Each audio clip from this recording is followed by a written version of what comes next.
Hello YouTube, this is Morgan, Airspeed Prime here with my next Airspeed Reads Naruto video. This one's going to be for volume 58 of the manga, which is called Naruto vs. Itachi.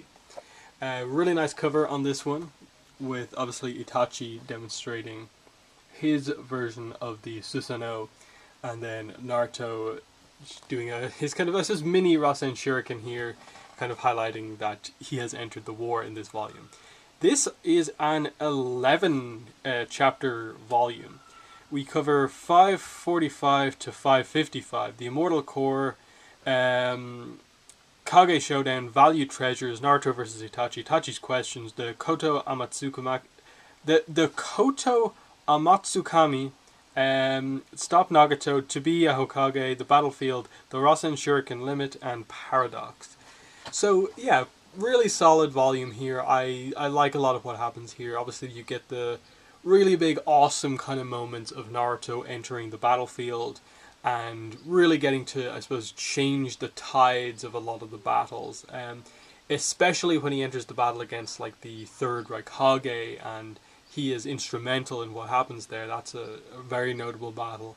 But also just that like here he's able to really kind of without much effort really tackle like Nagato one-on-one, and you really compare that to the fact that like he was more or less there and thereabouts with Pain when he fought him before with like Sage Mode, but it was a struggle the entire way, and you get the sense here that this is Naruto who is like capable of, like, if he has complete command over these new powers that he has, he could beat Nagato relatively easily. Not that it wouldn't be a tough battle, but like it wouldn't be anywhere as near a tough of a battle as it was versus Pain all that time ago.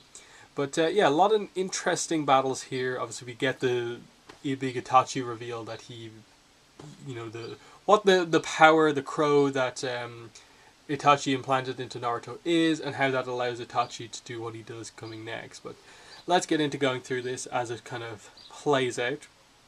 So initially what happens is just Naruto enters the battlefield and immediately is just kind of telling everyone like, these people are the ones you need to fight. They immediately take them out, and just knowing who to fight and who not to fight, he really changes the battlefields. You see him use shadow clones to send basically a copy of himself to nearly every battlefield so that he can fulfill this function. And he's doing a lot of fighting himself.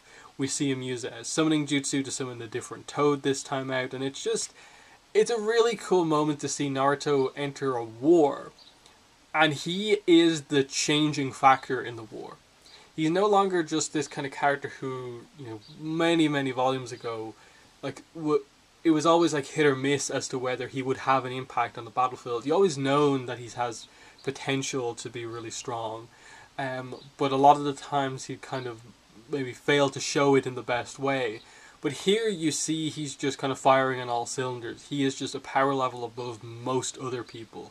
He is seen as a hero and seen as a notable shinobi in this war, and you really that comes across very clearly as he just is immediately just like owning a lot of like kind of newly introduced but powerful Kekkei Genkai shinobi. He's just coming in there and just instantly allowing them to seal them pretty easily.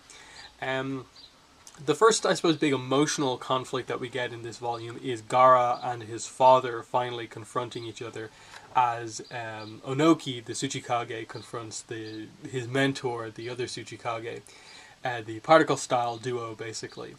And I like what happens here because obviously we get revealed a little bit about Gaara's father's powers, and that it's gold dust. He has a magnet style, so he can manipulate metal as well as sand.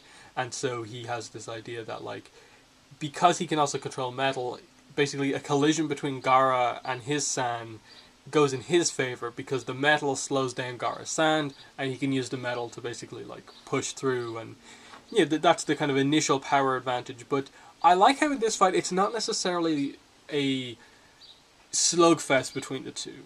It's clear that it's somewhat even, but the focus is absolutely on the emotional moments. That just Gaara's father, seeing him in that situation of like, he is not just the Kazekage. Not only does he not have Shukaku in him anymore, he's not a Jinchuriki anymore, but he is the like commander-in-chief of the allied shinobi forces, that he is respected by all of the other Kage to hold this high position. It shows kind of to his father the mistakes that his father made in terms of raising him, knowing now the potential that his son actually had. And it's this moment of kind of reflection of just the amount of stuff that his father put him through, of just like the amount of times he tried to kill him in the past. Basically his backstory from the early parts of Naruto. And the whole Yashimaru thing, and we get the backstory of just Gaara's father telling Yashimaru to test Gaara to see if he's kind of worthy enough to actually, not kill and keep around. And I suppose just really seeing him here in the end being actually really, really proud of Gaara for being able to actually defeat him, and just saying, like, parents ought to trust their children. That little bit is the most valuable treasure. Your mother loved you, and just the reveal that the power of the sand and how it like kind of controlled itself basically to protect Gaara, that was never Shukaku with that power. That was always the Gaara's mother.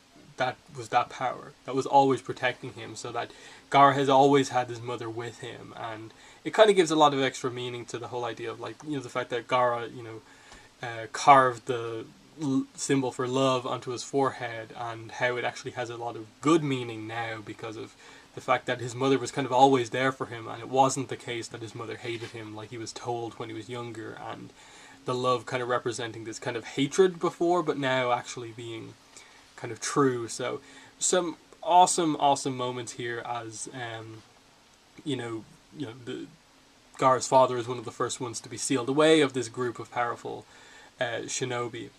But yeah, we see Naruto also enter the battlefield, but that happens a little later on. First, he and B encounter Nagato and Itachi, and after an initial reaction of just like, oh, it's amazing that you've managed to control the Nine Tails, that really shows the potential that we've both actually seen in you. We get the reveal of basically what the plan was for Itachi with implanting that crow into Naruto's mouth.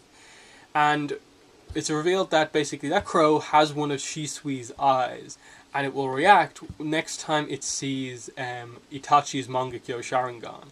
And the idea was that Itachi knew he would die, Sasuke would kill him, and eventually take his eyes to get the Eternal Mangekyo. So the next time that Naruto would have confronted Sasuke, Sasuke would have had Itachi's eyes, basically, which would have activated Shisui's eye, the Koto Amatsumaki, and that would have basically used that power, which basically implants what is effectively a just unstoppable mind control thing of like, the one for this one in this case was you have to protect Konoha.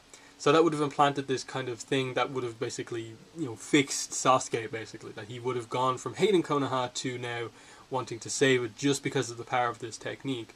What he actually does here is he uses it on himself to snap himself out of Kabuto's control with the reanimation jutsu.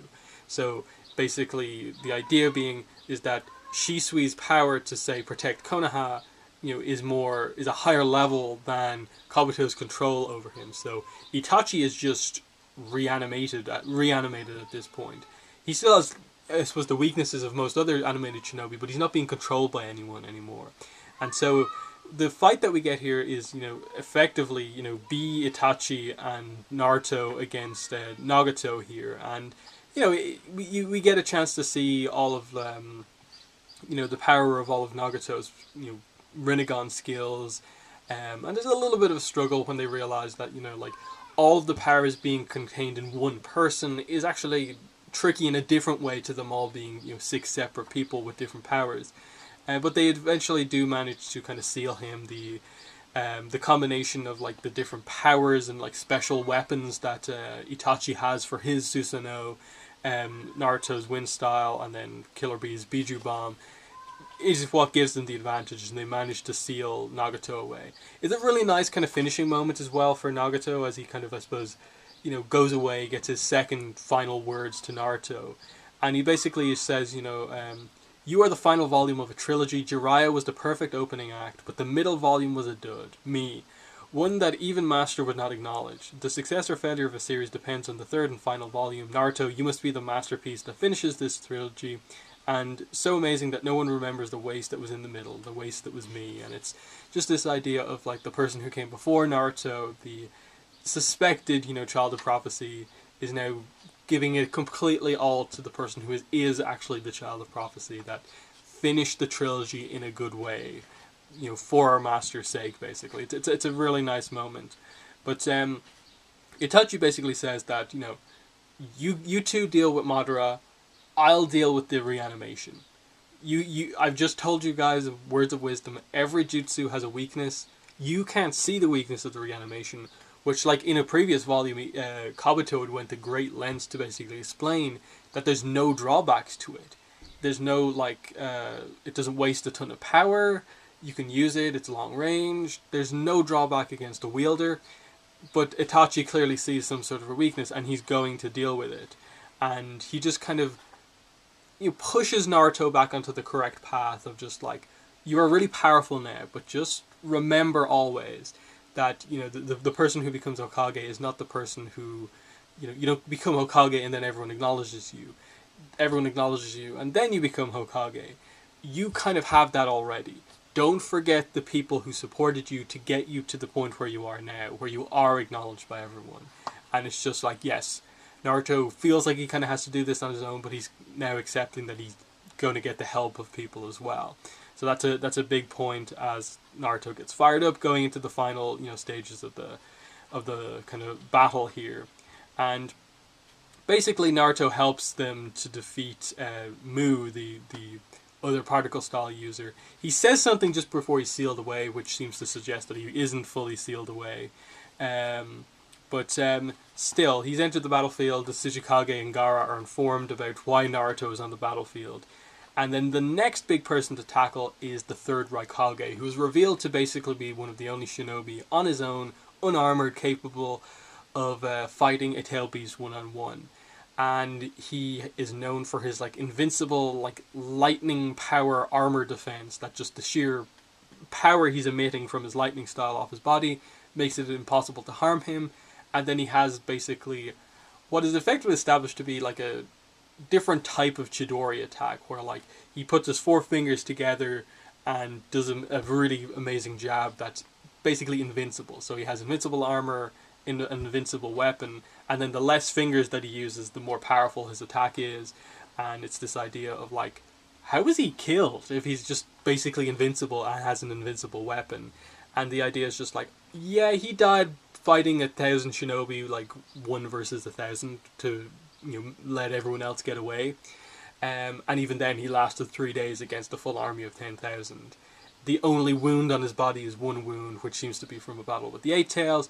And that is basically what gives Naruto the knowledge that he can actually defeat him. Because what happens is that Naruto throws everything at the third Raikage.